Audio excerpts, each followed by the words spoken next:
So first of all, in the target organ toxicity, the first chapter is toxic response of the bloods, means hematotoxicology, the study of adverse effect of chemicals, including pharmaceutical drugs, agrochemicals, how they are affecting blood and blood forming tissues. These all studies of blood related parameters are undergone hematotoxicology. So why blood as a target organ? We can heard target as a liver, kidney, but we cannot image blood as a target organ. But because of the vital functions that the blood performs, it makes as a target organ. So the vital functions that blood cell performs are primarily transport of oxygens and nutrients to the tissue and play a vital role in immune responses and ultimately eliminating toxins from the body. This make the hematopoietic system as a unique target organ. The toxicity to the liver, kidney, and other among the most important consideration in assessing risks to the human from pharmaceuticals, occupationals, and environmental chemical exposure.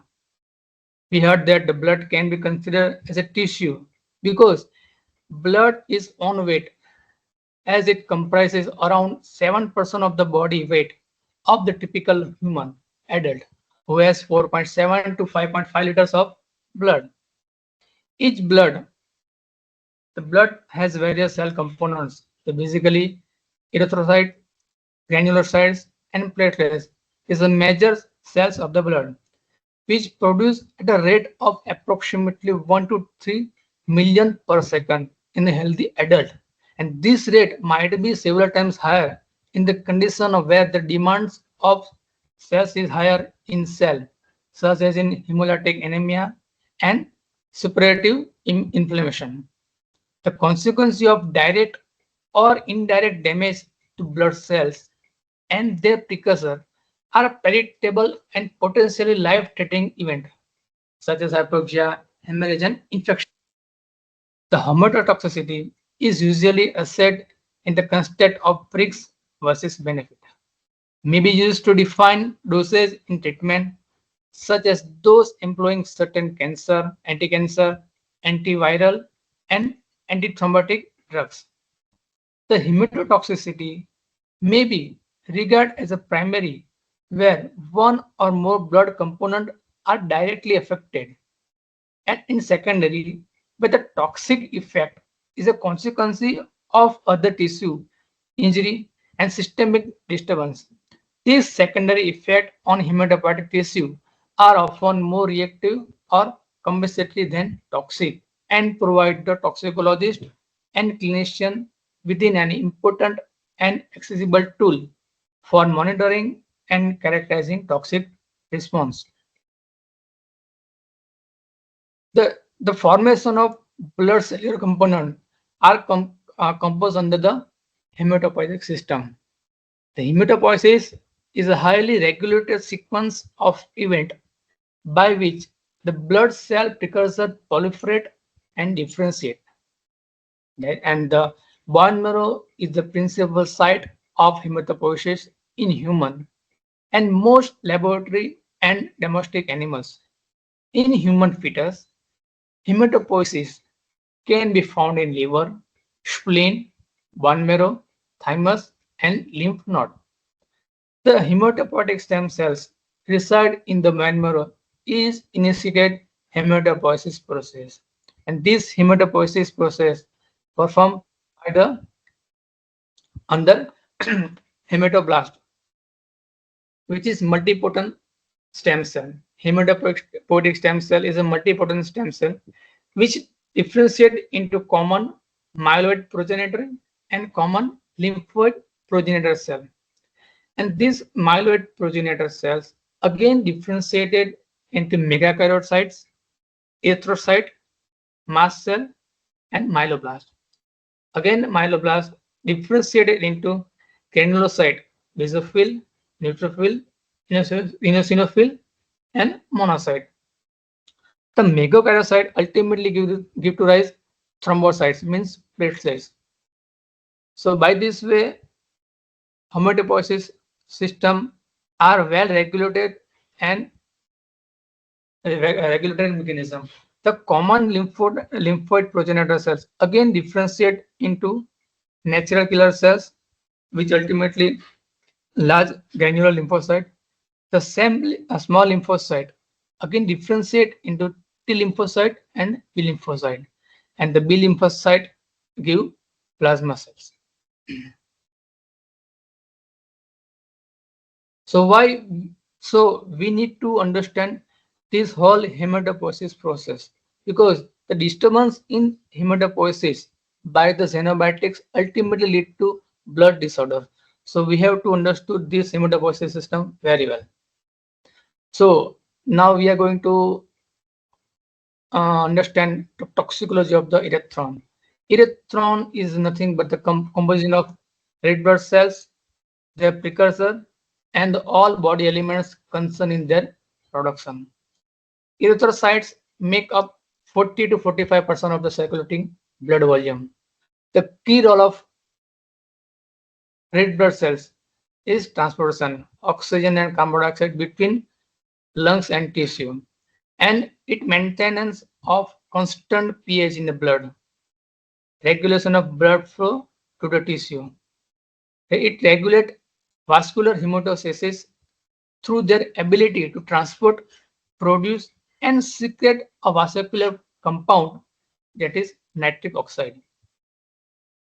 Again, erythron work as a carrier and reservoir for drug and toxicant.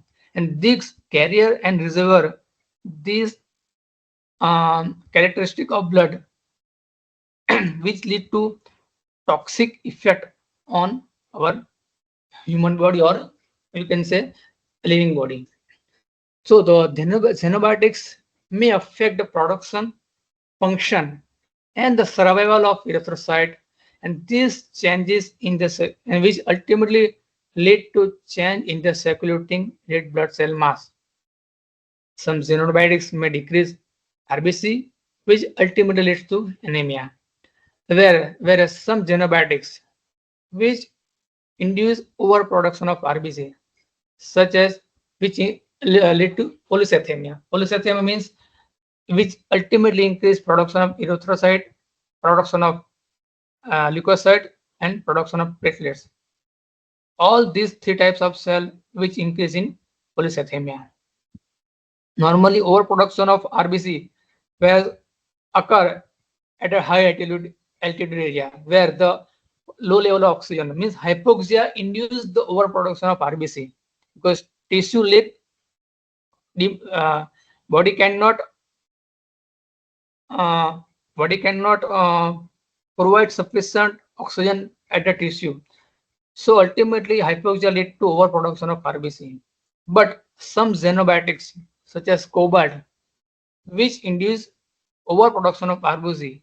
So cobalt and induce transcription of erythropoietin gene via activation of hypoxia inducing factor. So such type of xenobiotics ultimately lead to overproduction of RBC. So the cobalt was added in some brands of beer to stabilize form. So food food and by air, xenobiotics comes in our body and ultimately lead to damage to our blood cell. The damage and effect of xenobiotics ultimately lead to shifting in plasma volume. Overproduction of RBC will reduce plasma volume, means it ultimately increase hematocrit value, and because of and some xenobiotics which ultimately hemolysis perform, so ultimately which occur anemia. So evaluation of peripheral blood samples can provide evidence of underlying mechanism of anemia. The usual parameters which we are performing under complete blood cell count include red blood cell count, hemoglobin, hematocrit, mean corpuscular volume, means average size of red blood cells, and reticulocyte count. The other readily performed parameters which helpful in evaluation of the human erythron include erythrocyte morphology. We have to prepare slide and visually observe the erythrocyte size. So megaloblastic changes, erythrocyte fragmentation, sickle cell RBC. So such type of RBC we have to visualize. And under clinical chemistry, we can monitor serum concentration of heptoglobulin, lactate dehydrogenase, prehemoglobin, vitamin B12, folate, iron, and ferritin, direct and indirect cells, red cells, antiglobulins test, and bone marrow morphology. Now, the xenobiotics ultimately alter the red cell production. The erythrocytes production is a continuous process that is dependent on frequent cell division and a high rate of hemoglobin synthesis, because ultimately RBC hemoglobin synthesis. The hemoglobin composed of basically heme ion plus globulin. Under globulin, 2 alpha globulin and 2 beta globulin chains are raised. The heme ion residues located in a serospecific pocket of globin. The imbalance between alpha and beta chain production is the basis of congenital thalassemia syndrome. The result in decreased hemoglobin production and ultimately it reduces RBC size, ultimately lead to microcytosis.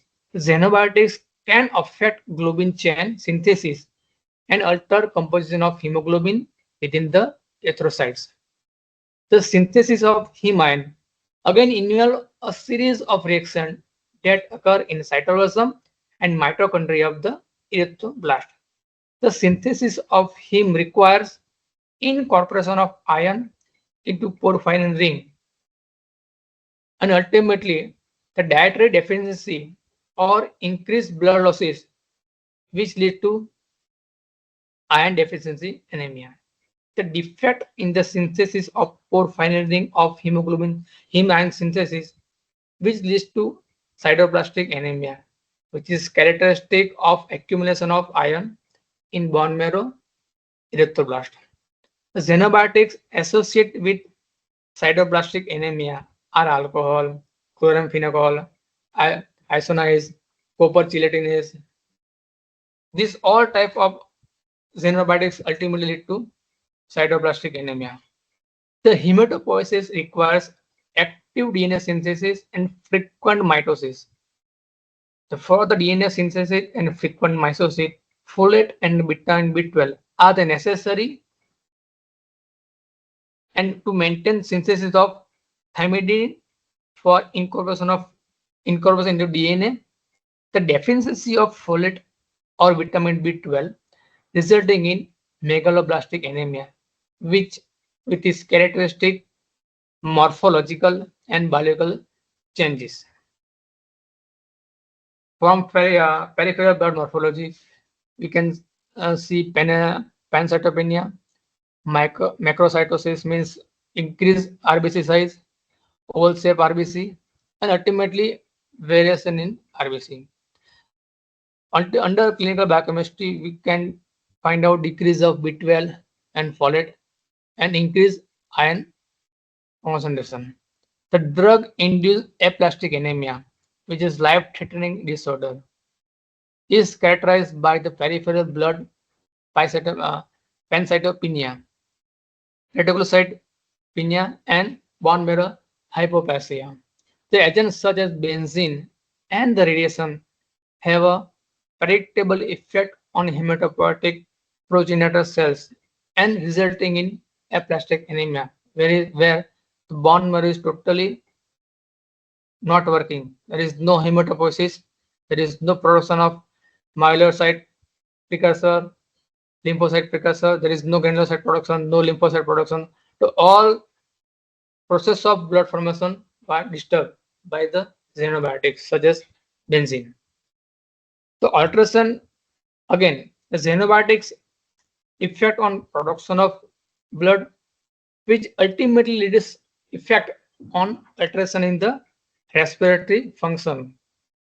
The respiratory function performed by the blood with the help of hemoglobin. So human blood is a red in color, which ranks from bright red when oxygenated in the artery, but to dark, almost dark color, blackish red when it is deoxygenated in the vein. The hemoglobin is necessary for effective transportation of oxygen and carbon dioxide between the lungs and the tissue. The electrostatic charges hold the globin chain of deoxyhemoglobin in a tension conformation, the relative low affinity for the oxygen. But the binding of one oxygen molecule which alter the conformation and in reaction form. So after binding of one molecule of oxygen with globin chain, with increase the affinity for oxygen, which is 500 times fold increase oxygen affinity. So the ability of hemoglobin to safely and efficiently transport oxygen is totally depend on both intrinsic and extrinsic factor that affect the performance of the system. So this curve represented the oxyhemoglobin utilization curve. The red lining, the red is a normal curve.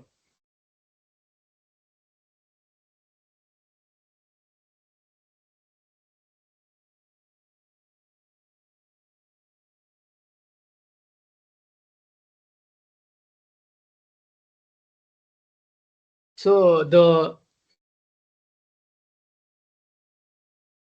shifting, this curve might be shifting towards right or left based on the availability of oxygen.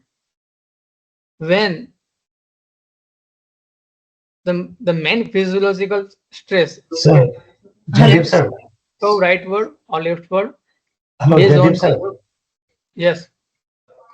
Can you hide this notification stop sharing on the screen, on the bottom of the screen, because it's hiding the graph actually? Sorry about that. I'm just trying to let you know. Yeah, Yeah, yeah, thank you. Yeah. So you can so click on the direct hide button, so it will be invisible from here. is it okay? Yeah, Yeah, perfect. yeah, Continue. yeah, Perfect. Thank you, sir. yeah. The rate curve here, the normal condition, the saturation rate of hemoglobin is normal. So when the xenobite effect is increase the rate of saturation, means in right shifting, higher pressure of oxygen is required to saturate 50% of hemoglobin. Whereas in some condition, in less oxygen pressure, oxygen get hemoglobin get 50% saturated. So the rightward shifting of oxygen distribution curve, the green curve, means that a higher oxygen pressure is required to achieve a similar hemoglobin saturation level compared to the baseline red curve. This also means that the hemoglobin molecule has less affinity for oxygen and is more willing to unload oxygen at the tissue level. When considering factor that create a rightward shift, think of warm exercise muscles with an increased temperature, increased carbon dioxide production, decreased pH leading to acidosis. A leftward shifting of oxygen distribution curve means the less oxygen pressure can achieve a higher hemoglobin saturation than the baseline. The hemoglobin has a higher affinity for oxygen and is less willing to give oxygen molecules to peripheral tissue. The many factors that create left shifting are the opposite of that, creating right shifting. The methemoglobin, carboxyhemoglobin are the factor which increase left shifting of the curve. So this is the normal process of oxygen transportation. Means normally oxygen binds to the hemoglobin, and uh, at the time of deoxyfication, unloading of oxygen, that hemoglobin converted into methemoglobin. So this whole process. So again, the methemoglobin, hemoglobin to methemoglobin, and methemoglobin to hemoglobin.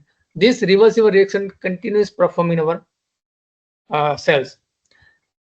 But when these all mechanisms disturbed by the xenobiotics ultimately affect on respiratory system. The consistent oxidation of heme ion from ferrous to ferric state to form methemoglobin, which is for 1% of the total hemoglobin in routine. But a failure of this control mechanism, which leads to the increased level of methemoglobin, in which the arterial blood becomes a characteristic chocolate brown color. A large number of chemicals and therapeutic agents may cause methemoglobinemia. The medication, including local anesthetics and antineoplastic agent, antibiotics, and antimalarials, are the most common cause of methemoglobinemia in clinical practice. The nitrite are present in the industrial, household products, in drinking water as a result of fertilizers or animal waste of, and foods such as vegetables and meats. The clobefibrate and benzafibrate, which is commonly used in lipid lowering drugs, are capable of lowering the oxygen affinity of the hemoglobin.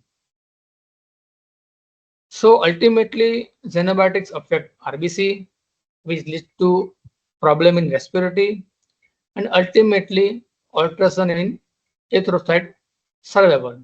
The normal survival rate of erythrocytes is 120 days.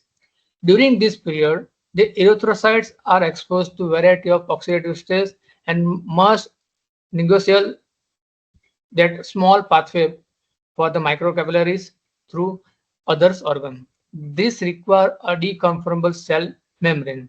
So the biconcave shape of the erythrocyte, which makes red blood cell easily movement at a capillary level. The cell membrane and energy to maintain the sodium potassium gradients and repair mechanism. Alter the membrane may cause a decrease in erythrocyte concentration and corresponding anemia.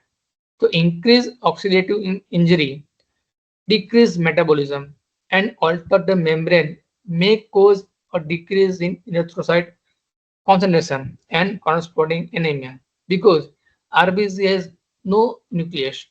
So once they come in circulation, it cannot produce own synthesis of proteins energy. Whatever the RBC got during synthesis, it will be finished within 120 days.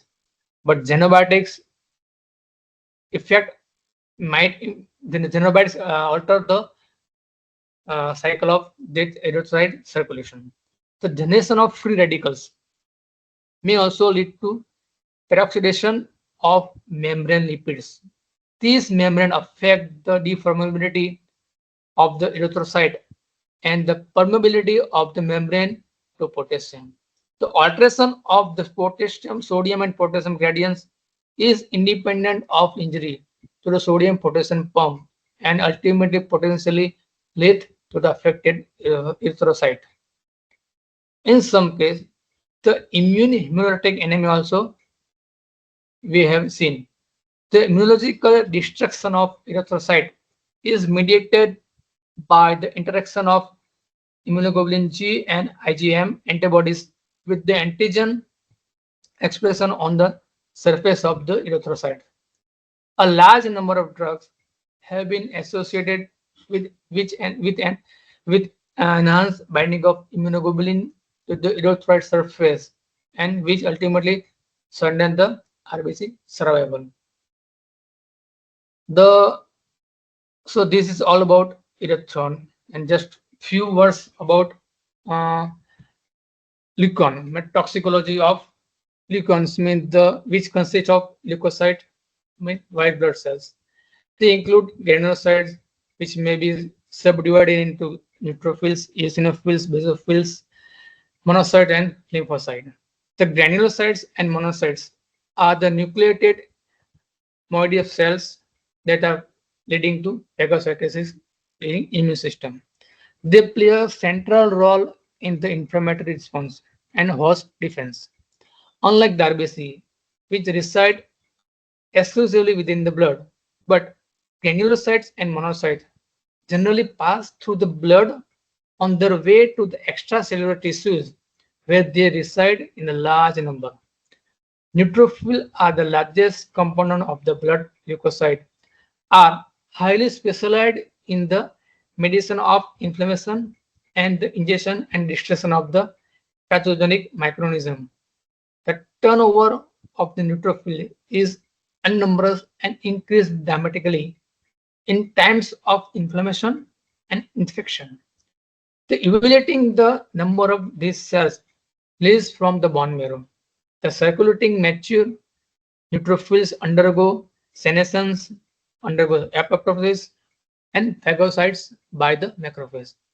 These engulfing macrophages produce granulocyte colony stimulating factor, which stimulate neutrophil production. So this is a natural programmed cell death process. So hematopoietic stem cell generate myeloid cells, lymphoid cells, and ultimately leads over into neutrophil. Again, neutrophil get programmed cell death, which release some stimulus that stimulate again and activate hematopoiesis process. This is all the natural process. In the world of clinical and experimental toxicology, the neutrophil is the focus of concern if when evaluating granulocytes as a possible target for the drug and non-therapeutic chemical effects. The accurate interpretation requires an understanding of neutrophil kinetics and the responses of this tissue to physiological and pathological changes. In the blood, neutrophils are distributed between circulating and marginated pool, which are the which are of equal size in human and in constant equilibrium. A blood neutrophil count access only has which remains 1800 to 7500 per microliter in the healthy human. So the decrease beyond the certain limit, we have to look in. We can consider it for the total blood cell count. So I think this is my last slide. Thanks you very much to all my dearest toxicologist team.